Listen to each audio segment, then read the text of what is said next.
Question number 2 about limiting beliefs. So limiting beliefs are beliefs that do not serve us. They're identified as beliefs that are creating a result that we are not happy with.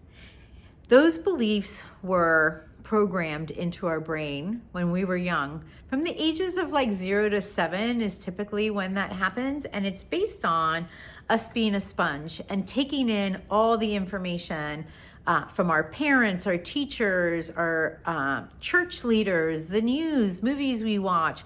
All of those give us information. And as a young person, we just basically decide that that is true. So in coaching, we're looking at the beliefs behind the feeling that you're having. And for me, the 2 states of being are where I typically start, because for me, it's the easiest. Those beliefs, based on that psychocybernetic loop of our beliefs informing our thoughts, informing our feelings, informing our actions, and informing our desired result, or informing the result, what we find is that depending on what that belief is whether that result is going to be desired or not. And so those beliefs that we have not re-examined are what shapes our reality. So beliefs go back to this idea of beliefs shape our reality. And so the transformation for us is we can either use as a coach the power of decision or the 2 states of being. For me, 2 states of being is the one that I like to use, because we do have that emotional guidance system. And at any moment, we can take a look at how do we feel. And if we're feeling anything other than what we prefer, so being in a primal state, that helps you to start looking at, well, where is it that I'm suffering? What is the beliefs and the thoughts that I'm having about this particular situation? And when we can take a look at that, then we start to look at what the suffering is. What is the thinking behind that is creating suffering?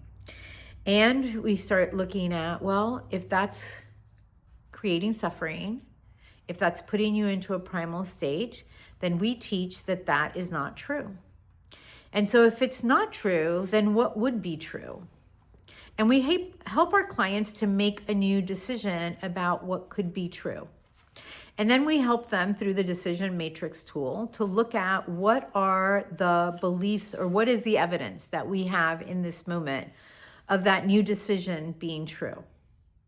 And we spend a good amount of time there because it's really important to help our clients discover the unintelligent thinking that was causing the suffering, but then to really lean into what that new decision is, and then with the evidence. And the more time that we can spend on the unintelligent thinking to really help them ground or anchor the idea that it is unintelligent and so it is not true, and they can really see, that's probably one of the fastest ways that neural pathway starts to decompensate or start to not be as powerful.